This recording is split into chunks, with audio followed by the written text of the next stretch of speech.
Welcome to our channel. Today we how to update Netlify Forms UI submissions troubleshooting easy tutorial step by step clearly.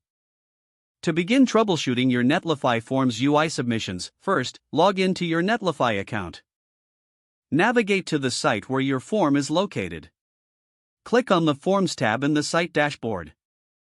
Identify the specific form you want to update from the list of forms.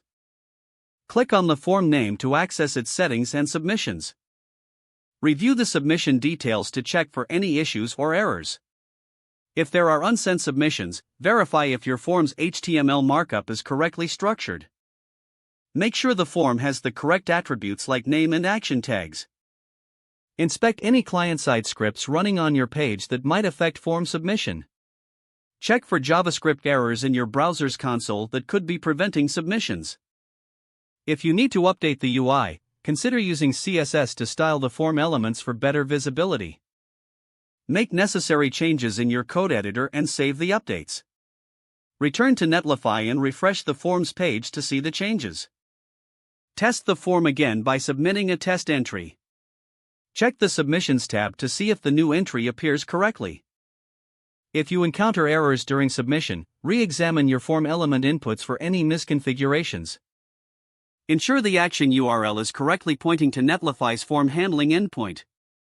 After confirming everything is set up properly, monitor the submissions section for any new entries. If issues persist, consult the Netlify documentation for advanced troubleshooting steps. Remember to keep your form updated as per the latest design and functionality requirements. If the page does not load, refresh the browser or try again in a private or incognito window. Make sure you are using the correct email address, then retype it carefully to avoid small typos. If your password is not accepted, use the reset option and create a new strong password you can remember. Check your spam folder for verification or security emails, then complete any requested confirmation steps. Enable two-factor authentication if available to improve account security and reduce unauthorized access risk. After signing in, review your profile details so your contact information and settings are accurate and current. If you see an error message, note it down and try again after restarting your device and internet connection. Log out when you finish, especially on shared devices, to keep your account and payment information secure. Don't forget to like this video and subscribe to our channel for more step-by-step tech guides.